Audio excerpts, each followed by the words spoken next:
Bible अध्ययन की इस श्रृंखला में आपका स्वागत है। आज हम जिस विषय के बारे में चर्चा करने जा रहे हैं उसका शीर्षक है परम प्रधान के छाये में। कभी कभी जब मेरा बेटा पढ़ाई करने में आनाकानी करता है तो उसको प्रोत्साहित करने के लिए मैं उससे कहती हूँ, बेटा तुम आधे घंटे में अगर पढ़ाई खत्म कर रहे हो तो मैं तुम्हें आइसक्रीम दूंगी। और ठीक आधे घंटे के बाद वो मेरे पास आता है और पूछता है आइसक्रीम। और मैंने उससे पूछा, क्या आपने पढ़ाई कर ली? तो उसने कहा नहीं। मैंने कहा, पढ़ाई पूरी करोगे तब तो मैं दूंगी।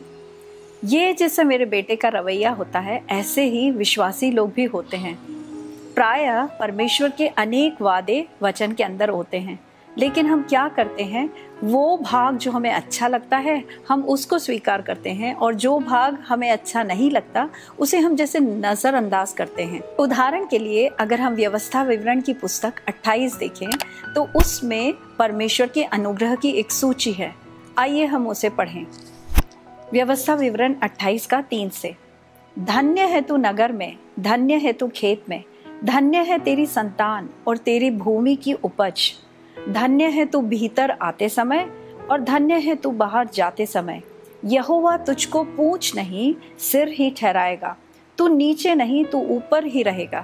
कितने सुंदर वादे परमेश्वर ने अपने इस वचन में हमें दिए हैं। इन वादों का बहुत बार हम अपने जीवन में, अपने प्रार्थना में, अपने विश्वास अर्पण में उपयोग करते हैं कि परमेश्वर तुझे पूंछ नहीं बल्कि सर ठहराएगा। लेकिन हम एक बात भूल जाते हैं, इन वादों को अगर पूरा होना है तो इसके पीछे परमेश्वर की एक शर्त है। और वो शर्त क्या है? उसी अध्याय के पहले वचन में ये बात बहुत स्पष्ट की है परमेश्वर ने। व्यवस्था विवरण 28 के 1 में इस प्रकार लिखा है, यदि तू अपने परमेश्वर यहोवा की सब आज्ञाएं चौकसी से पूरे करने का चित्त लगाकर उसे सुने तो यहोवा ये सारी बातें पूरी करेगी। अगर ये वादे पूरे होने हैं तो इसके पीछे परमेश्वर की एक शर्त होती है और उस शर्त को परमेश्वर ने इसी अध्याय के पहले वचन में बहुत ही स्पष्ट रीति से व्यक्त किया है। व्यवस्था विवरण 28 का 1, यदि तू अपने परमेश्वर यहोवा की सब आज्ञाएं चौकसी से पूरी करने का चित्त लगाकर उसे सुने तो यहोवा तुझे ये सब अनुग्रह देगा। प्रायः हम देखते हैं विश्वासी लोग वचन के एक भाग को लेते हैं और दूसरे भाग को जैसे नजरअंदाज करते हैं। परमेश्वर के सारे वादे जो वचन में लिखे गए हैं वो मसीह यीशु में हाँ और आमीन तो हैं, लेकिन अगर इन्हें पूरा होना है तो इसके पीछे परमेश्वर की एक शर्त होती है। सिर्फ एक ही बात है वचन में जिसमें शर्त नहीं है, जिसमें एक व्यवस्था नहीं है, और वो है परमेश्वर का प्रेम।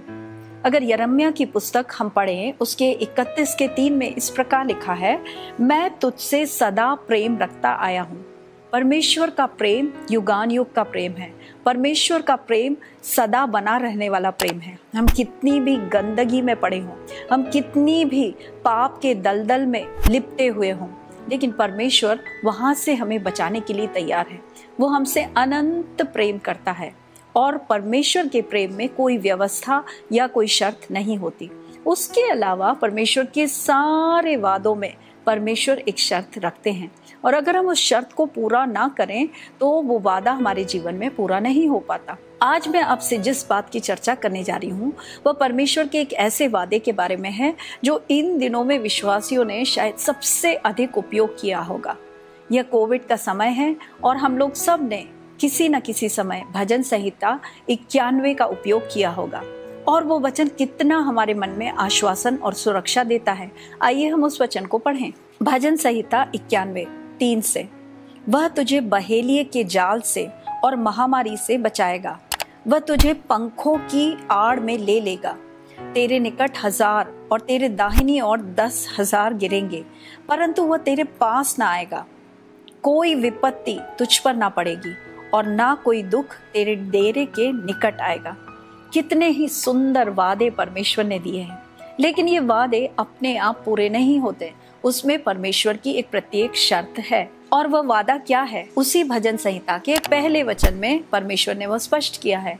भजन संहिता 91 का 1, जो परम प्रधान के छाए हुए स्थान में बैठा रहे वह सर्वशक्तिमान की छाया में ठिकाना पाएगा, और ऐसे एक व्यक्ति के बारे में परमेश्वर ने ये सारे वादे दिए हैं कि वह तुझसे महामारी से बचाएगा, तुझे अपने पंखों की आड़ में ले लेगा, तेरे निकट अगर 1000 लोग भी गिरें वो तेरे पास नहीं आएगा।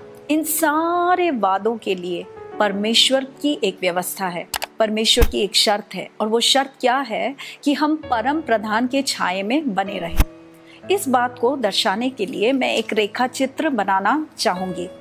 आप ऐसी कल्पना कीजिए कि यह परम प्रधान परमेश्वर को दिखा रहे हैं और इसके चारों ओर जो वृत्त मैं बना रही हूँ वह परमेश्वर की सुरक्षा या परम प्रधान के छाये वाला स्थान है।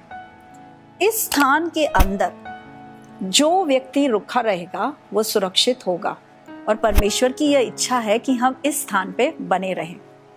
इस स्थान के बाहर एक व्यक्ति हमारा जैसे इंतजार कर रहा है और वो है दुष्ट शैतान, जो हमें गिराना चाहता है, पाप की दलदल में डालना चाहता है। जब तक हम परमेश्वर के इस सुरक्षा के परिधि के अंदर होते हैं, शैतान हमें कुछ भी नहीं कर सकता। परमेश्वर कभी भी हमको इस स्थान से बाहर नहीं निकालेंगे, क्योंकि वो कहते हैं मैं तुझे कभी भी नहीं त्यागूंगा, मैं तुझे कभी नहीं छोड़ूंगा। ना शैतान हमको यहाँ से परमेश्वर के हाथ से छीन कर ले जा सकता है। फिर एक ही बात हो सकती है कि हम परमेश्वर की इस छाया से खुद अपनी इच्छा से बाहर निकल जाएं। और अगर हम ऐसा करते हैं तो शैतान हमें बहेलिए के जाल में पकड़ने के लिए तैयार जैसे होता है। अब आप सोचिए, आप कैसे परमेश्वर की इस सुरक्षा के परिधि से बाहर निकलते हो। हम लोग सब चाहते हैं कि हम परमेश्वर के समीप बने रहें, लेकिन कभी कभी जाने या अनजाने में हमारे जीवन में ऐसी बातें होती हैं जो हमें परमेश्वर के छाए हुए स्थान से दूर ले जाती हैं। एक दो उदाहरण हम चर्चा करेंगे। उदाहरण के लिए, एक घर में एक पति पत्नी के बीच में झगड़ा हो गया है और पति ऑफिस चले गया। पत्नी उस बारे में सोच रही है, उसे पता है कि उसे क्षमा करना है अपने पति को, लेकिन वो उन्हीं बातों को सोचते जा रही है। इस व्यक्ति ने मुझसे ऐसा क्यों कहा, मैंने इस व्यक्ति के लिए क्या कुछ नहीं किया। उन्हीं बातों में, उस कुड़कुड़ाहट में, उस कड़वाहट में वो बनी हुई है। जब हमारी सोच इन बातों के अंदर होती है तो क्या होता है, जाने अनजाने में हम परमेश्वर की सुरक्षा की उस परिधि से बाहर निकल जाते हैं। जो नहीं सोचना उसको सोच रहे हैं और जो क्षमा करना है हम क्षमा नहीं कर पा रहे। ऐसी स्थिति में हम जैसे परमेश्वर की सुरक्षा से बाहर आ गए हैं। एक दूसरा उदाहरण, परमेश्वर के वचन में ऐसा लिखा है कि तुम किसी भी बात की चिंता ना करो। हमारे दिन प्रतिदिन के जीवन में हम कितनी ही बातों के बारे में चिंता करते हैं। पैसे कहाँ से आएंगे, बच्चे कब पढ़ेंगे, क्या कुछ अपने जीवन में हमें ठीक करना है। हम उन चिंताओं में लगे रहते हैं, जबकि परमेश्वर के वचन में क्या लिखा है कि तुम किसी बात की चिंता ना करो, हर बात के लिए परमेश्वर का धन्यवाद करो। और जब तुम ऐसा करोगे तो परमेश्वर की शांति तुम्हारे मन को ढांप लेगी। लेकिन हम ऐसा नहीं करते, हम चिंता करते रहते हैं, हम सोचते रहते हैं और सोचते सोचते सोचते हम खुद भी नहीं जानते कि हम परमेश्वर की आज्ञा का उल्लंघन कर रहे हैं। हम परमेश्वर की सुरक्षा की परिधि से बाहर हो जाते हैं। नीति वचन की पुस्तक में इस प्रकार लिखा है, नीति वचन 4:23, सबसे अधिक अपने मन की रक्षा कर, क्योंकि जीवन का मूल स्रोत वही है। परमेश्वर का वचन कह रहा है अपने मन की रक्षा कर। हमें अपने मन की रक्षा किस बात से करनी है? ऐसी सोच, ऐसी विचारधाराएं जो हमें परमेश्वर से दूर करती हैं, उससे हमें अलग होना है, अपने मन को बचाना है। और अगर हमारी मन, हमारी सोच को हम सुरक्षित रख पाते हैं, उसका मतलब हम परमेश्वर के परम प्रदान के छाये के नीचे हैं। लेकिन अगर हम इस बात को करने में सफल नहीं होते हैं तो हम जाने अनजाने में परमेश्वर की सुरक्षा से बाहर हो जाते हैं। और यह किसी के भी साथ हो सकता है, किसी भी मनुष्य के साथ हो सकता है। लेकिन अगर आपको जब इस बात का बोध हो कि मैं परमेश्वर की उपस्थिति से बाहर हो गया हूँ, मैं ऐसी बातें सोच रहा हूँ जो परमेश्वर को अच्छा नहीं लगता, तो हमें क्या करना है? तुरंत उस परमेश्वर की उस छाया के स्थान में लौट कर आना है। हमें ऐसा करना है जो वो उड़ाऊ पुत्र ने किया। अगर आप लूका रचित सुसमाचार उसका 15वां अध्याय पढ़ेंगे तो उसमें जो उड़ाऊ पुत्र था उसने सारे पैसे कुकर्म में नष्ट कर दिए थे। और सब कुछ जब नष्ट हुआ तो बाइबल कहती है वो अपने आपे में आया। वह अपने आपे में जब लौट कर आया तो उसने अपने पिता के पास लौटने का निर्णय किया। और यही हमें भी करना है। एक दिन में कितने ही बार हम जैसे परमेश्वर की सुरक्षा की उस परिधि से बाहर निकल जाते हैं, लेकिन जैसे ही वो बात हमारे आपे में आए, हमें तुरंत अपने पिता परमेश्वर के पास लौट के आना है। हो सकता है कि आपको किसी ने दर्द पहुंचाया हो, आपसे ऐसे शब्द बोले हैं जो आपके अंदर चुभ रहे हों, लेकिन आप अगर पिता परमेश्वर के पास वापस आएंगे तो जैसे एक शरीर में से कांटा निकाल दिया जाता है, उस प्रकार से परमेश्वर वो चुभन आपके जीवन से निकाल देंगे और फिर आप एक बार और परमेश्वर के साथ सहभागिता में आगे बढ़ पाओगे। ये बहुत ही महत्वपूर्ण है। अगर हम एदन की वाटिका में देखें, वहां पर हम जानते हैं आदम और हव्वा ने परमेश्वर की आज्ञा का उल्लंघन किया और उन्होंने वो फल खाया जिसको परमेश्वर ने खाने से उन्हें वर्जित किया था। और शाम जब हुई तो परमेश्वर जब उस वाटिका में आए तो उनने बाइबल का सबसे पहला प्रश्न आदम से पूछा, और वो प्रश्न यह नहीं था आदम तुमने क्या किया, बल्कि परमेश्वर ने उससे पूछा आदम तुम कहाँ हो। हमसे भी आज परमेश्वर यही पूछ रहा है, तुम कहाँ हो? या तुम मेरी सुरक्षा के अंदर हो या फिर तुम उसके बाहर निकल गए हो? परमेश्वर चाहता है किसी भी स्थिति में हम उनके पास लौट कर आए। वो हमें स्वीकार करने के लिए तैयार है।